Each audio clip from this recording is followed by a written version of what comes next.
नमस्कार दोस्तों, आपका स्वागत है योगेश महाजन लीगल चैनल पर। योगेश महाजन लीगल चैनल पर हम आपको प्रस्तुत करेंगे नवीनतम सुप्रीम कोर्ट के फैसलों और विभिन्न अन्य न्यायालयों के फैसलों पर और विधि ज्ञान को प्रसारित करने का प्रयास करेंगे। इस चैनल पर हम न्यायिक फैसलों के महत्व को समझाने और विधि समझौतों की युक्तियों को समझाने का प्रयास करते हैं। हमारा मकसद है कानून और न्याय के क्षेत्र में ज्ञान को आपके पास पहुंचाना, तो कृपया हमारे चैनल को सब्सक्राइब करें, घंटी आइकन दबाएं, वीडियो को लाइक और शेयर करें।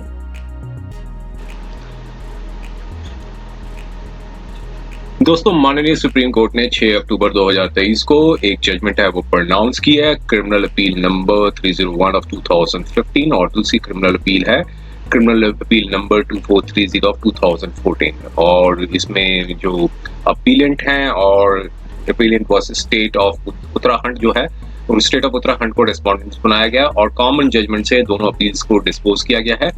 तो इसमें थोड़ा सा ब्रीफ समराइजेशन ये कर लेते हैं इस जजमेंट में, क्योंकि ये 42 पेज की जजमेंट है, 42 पेज की जजमेंट है। और इसमें जो हस्बैंड है उनको, वो अपीलेंट है, उनकी कन्विक्शन हो चुकी थी हाई कोर्ट से। हाई कोर्ट में कंफर्म कर दी थी, सेशन कोर्ट में दोबारा कन्विक्शन हो गई थी, हाई कोर्ट ने कंफर्म कर दी थी। और इनको 302 इंडियन पीनल कोड में और 498 में कन्विक्शन जो है वो जो अवार्ड की थी सेशन कोर्ट ने, जो हाई कोर्ट ने कंफर्म कर दिया था। और साथ में मदर इन लॉ थी, उनको जो सिर्फ जो कन्विक्शन थी 498A में कन्विक्शन थी और उनको 2.5 साल तक की सजा की कन्विक्शन दी गई थी। तो आइए हम इसके कंटेंट्स को थोड़ा सा देखते हैं और समझने की कोशिश करते हैं इसमें माननीय सुप्रीम कोर्ट ने क्या निर्णय दिया। और 106 इंडियन एविडेंस एक्ट है, इसका विश्लेषण किया है, एनालिसिस किया है इस जजमेंट में। 106 इंडियन एविडेंस एक्ट का ये कहता है कि burden of proving fact specially with in knowledge. अगर यहाँ स्पेशली का वर्ड का यहाँ पर अच्छे से एनालाइज किया गया है, burden of proving fact specially with in the knowledge. कोई भी फैक्ट हो, when any fact is specially with in the knowledge of any person, the burden of proving the fact is upon him.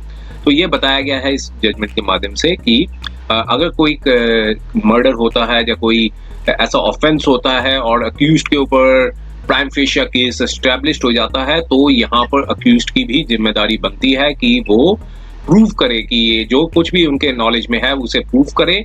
तो तभी जो है उनका जो guilt से वो तभी बच पाएंगे। जो अगर प्रोसिक्यूशन गिल्ट है वो एस्टैब्लिश कर देता है, तो अक्यूज्ड की भी रिस्पॉन्सिबिलिटी होती है कि वो भी प्रॉपर जो एक्सप्लेनेशन है दे। लेकिन अगर कोई सर्कमस्टेंशियल एविडेंसेस है उसमें भी चेन एस्टैब्लिश्ड हो जाती है, तब भी इसमें जो है बताया जाता है कि जो सर्कमस्टेंशियल एविडेंसेस में भी अगर चेन एस्टैब्लिश्ड हो जाए तब भी अक्यूज्ड की रिस्पॉन्सिबिलिटी बनती है। लेकिन अगर चेन मिसिंग है तब कोई अगर इसमें अक्यूज्ड का जो एक्सप्लेनेशन जो है एब्सेंट होता है या फिर विदहोल्ड कर देते हैं इंफॉर्मेशन को, तो फिर उसमें जो है वो प्रोसिक्यूशन के ये नहीं समझा जाएगा कि प्रोसिक्यूशन ने अपना केस है एस्टेब्लिश कर लिया है। तो ये वीकनेस ऑफ द डिफेंस के बेसिस पे जो है वो एडवांटेज नहीं ले सकता है किसी भी जो इंडियन पीनल कोड के ऑफेंस में अगर किसी को कन्विक्शन करना है, तो प्रोसिक्यूशन की रिस्पॉन्सिबिलिटी होती है कि वो केस को एस्टेब्लिश करे beyond all shadow of all doubts. तो आइए हम इसके कंटेंट्स को समझने की कोशिश करते हैं क्या था इस जजमेंट में। और यहाँ बताया कि दोनों जजमेंट्स को एक ही पैराग्राफ, मतलब एक पहले पैराग्राफ में बताया कि दोनों जजमेंट, मतलब दोनों अपील्स को कॉमन जजमेंट से डिस्पोज किया है।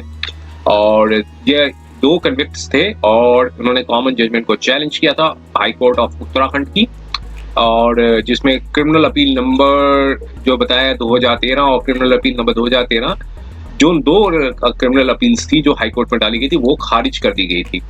और कन्विक्शन का जो ऑर्डर एडिशनल डिस्ट्रिक्ट सेशन जज थे गढ़वाल के, उनका जो है कंफर्म कर दिया था, जिसमें हस्बैंड है उनको गिल्टी जो है पाया गया था उनको 302 इंडियन पीनल कोड के अंदर और 498A के अंदर, और जो मदर इन लॉ है उनको 498A के अंदर और 734 इंडियन पीनल कोड में जो है गिल्टी पाया गया था। प्रोसिक्यूशन का केस ये था कि जो डिसीज थी उनकी जो मैरिज जो है अपीलेंट के साथ हुई थी, और जो कि अपीलेंट हस्बैंड है, और मैरिज जो है 1997 में हुई थी सो एंड सो डेट पे, और एक सन था, जो सन है वो बॉर्न हुए थे 2007 में। जो डिसीज्ड के जो फादर है, मीन जो वाइफ जो है उनकी डेथ होगी, तो उनके जो यहाँ पर डिसीज्ड वर्ड यूज किया गया, उनके फादर ने जो उनको प्रोसिक्यूशन विटनेस 1 बने थे, उन्होंने एक एप्लीकेशन थी जुडिशियल मजिस्ट्रेट की कोर्ट में 156(3) के अंदर फाइल की थी और डायरेक्शन दी थी कि पुलिस रजिस्टर करे FIR, क्योंकि उनकी जो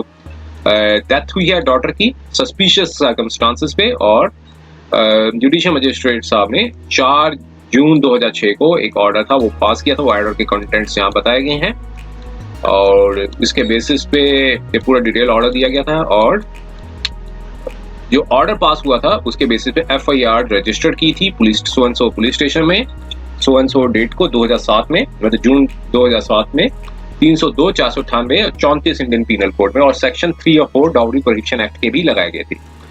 और FIR के कंटेंट्स बताए हैं कि जो मैरिज हुई थी, फिर एक सन थे वो बॉर्न हुए थे, और फिर एलिगेशंस लगाई थी कि 1 लाख रुपए डाउरी की डिमांड की थी, और जो एक एलिगेशंस थी वो सारी मेंशन की गई है FIR के अंदर, जो उनके फादर ने मेंशन की। तो डिटेल पूरी FIR के कंटेंट्स यहाँ बताए गए हैं, हम उसके कंटेंट्स में नहीं जाते, लीगल एस्पेक्ट्स तक ही सीमित रहेंगे।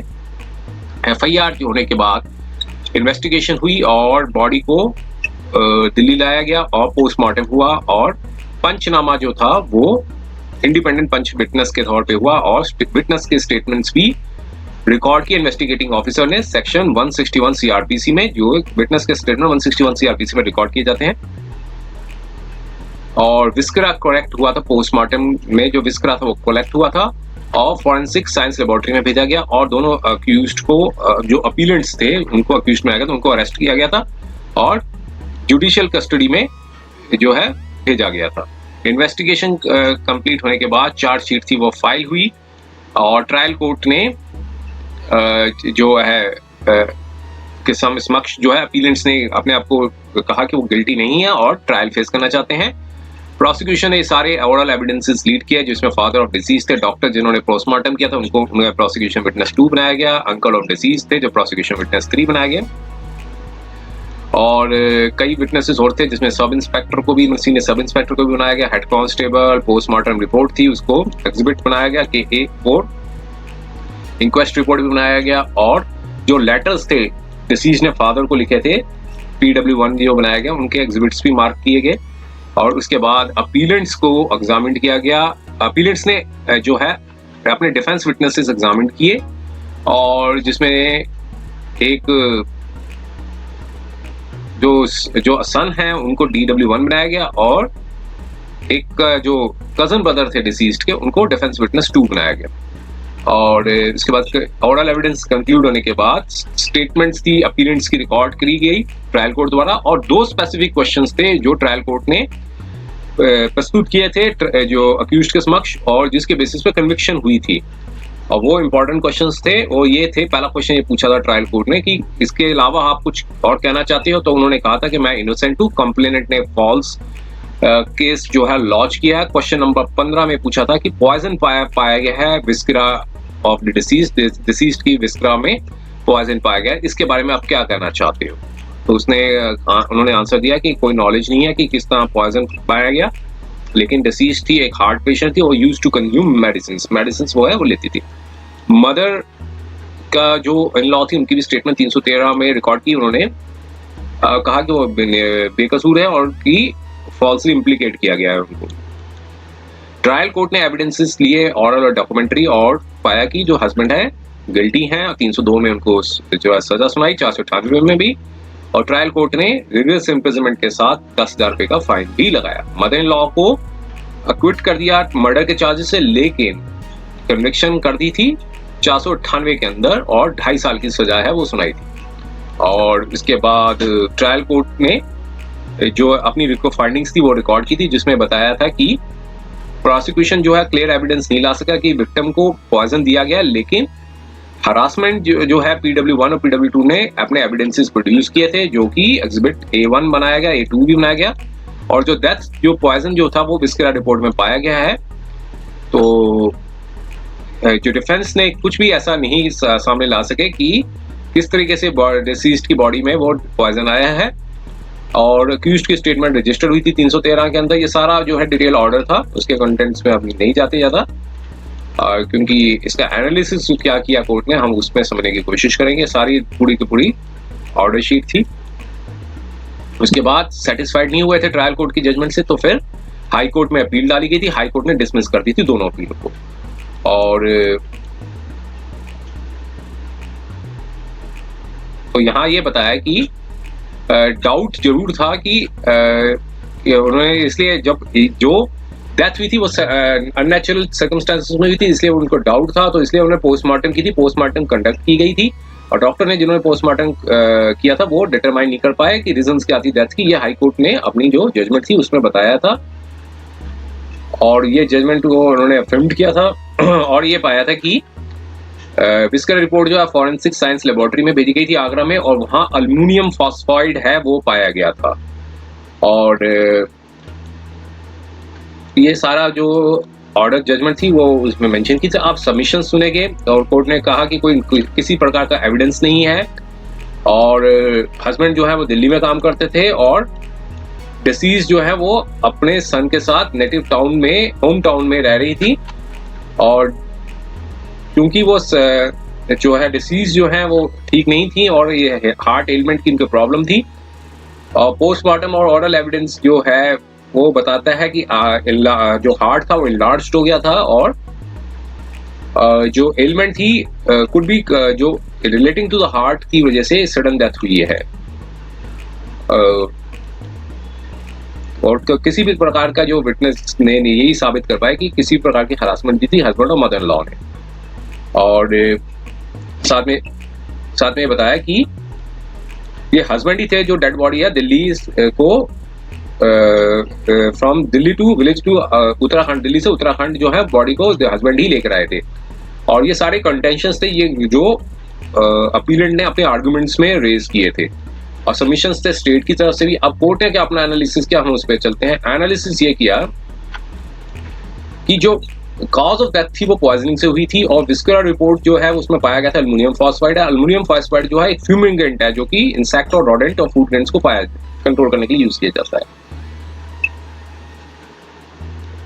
और ये कि ये कहता है, ये कार में कहा कि कोर्ट ने कहा कि ये कन्विक्ट्स के लिए काफी ज्यादा होगा कि अल्युमिनियम फॉस्फाइड जो है वो मेडिसिन के तौर पे उन्होंने ले लिया था कि हार्ट एलिमेंट की तौर पे लेती। तो हाई डोजेस, इस तरह की हाई डोजेस जो है अल्युमिनियम फॉस्फाइड की नहीं पाई जाती है। अगर जिस हिसाब से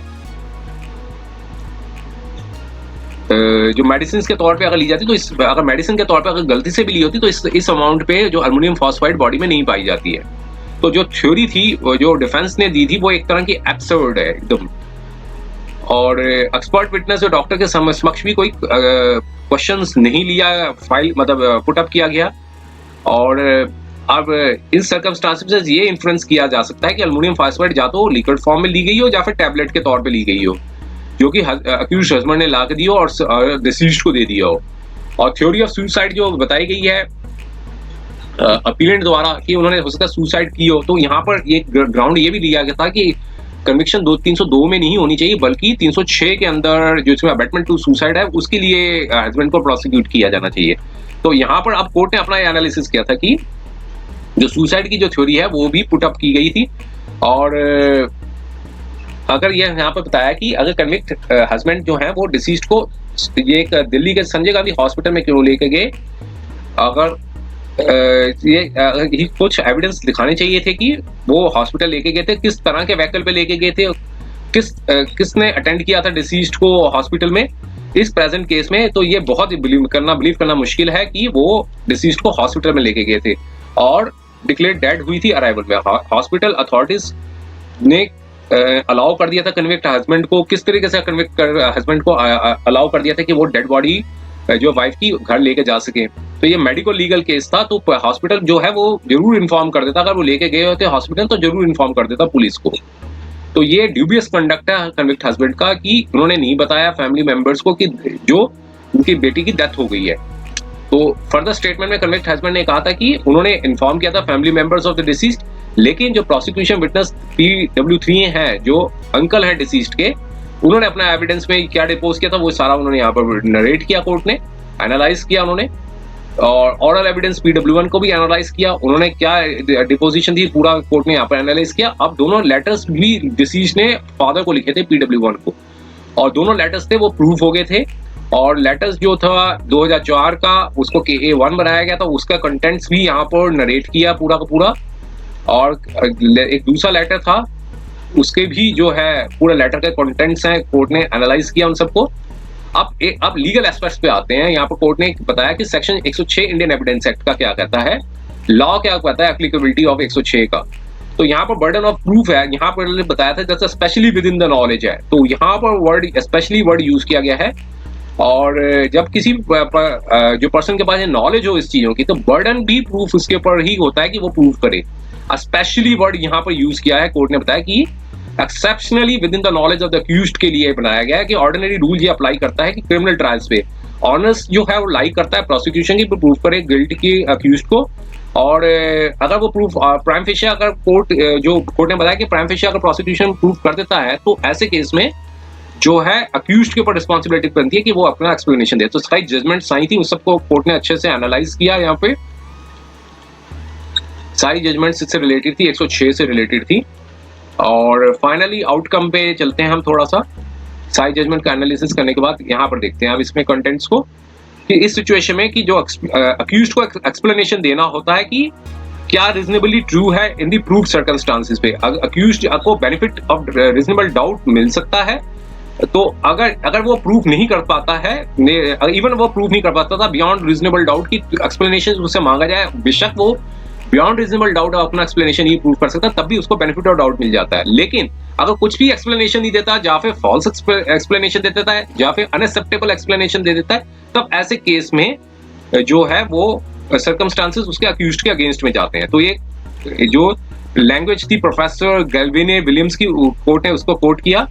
और जो ऑनर्स है वो ऐसे केस में शिफ्ट हो जाता है अगर प्रोसिक्यूशन जो है बर्डन ऑफ प्रूफ जो है वो जो प्राइम फेशिया केस एस्टैब्लिश करे, तो ऑनर्स ऑफ प्रूफ जो है वो अक्यूज्ड के ऊपर शिफ्ट हो जाता है। ये ऐसा ही पूरी जजमेंट में बताया।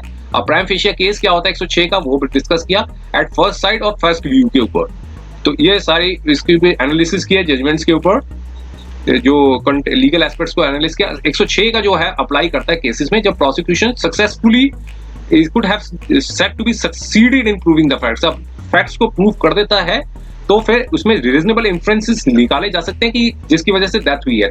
तो ऐसे में जो प्रेजम्पशन ऑफ फैक्ट ऑफ इन्फ्रेंसेस जो बनता है, इसमें ये सारा उन्होंने एनालिसिस किया है। सारी जजमेंट्स आई हुई हैं, उन सबको कई जजमेंट्स को उन्होंने पूरा कोट करके एनालिसिस किया। अब यहाँ बताया कि failure on the part of the appellate convict in offering any plausible explanation. कोई भी रीजनेबल एक्सप्लेनेशन अगर नहीं दे पाता है, तो और अगर कुछ स्टेटमेंट रिकॉर्ड करनी होती है 313 के अंदर, कोई भी अगर रीजनेबल एक्सप्लेनेशन नहीं दे पाता, तो ये अक्यूज्ड के अगेंस्ट में जाता है अगर प्रोसिक्यूशन अगर प्राइम फेशिया केस एस्टैब्लिश कर देता है। तो यहाँ बताया कि कन्विक्ट हस्बैंड ने कोई भी एक्सप्लेनेशन नहीं दिया कि क्यों किस तरह से डेथ हुई। और अपीलेंट कन्विक्ट ने कहा कि वो जबकि उनके साथ रह रही थी, तो ये डिसीज्ड ने जो है कि डेथ पॉइजनिंग से हुई थी। पॉइजन जो डिटेक्ट हुआ विस्करर रिपोर्ट में अल्युमिनियम फॉस्फाइड का था।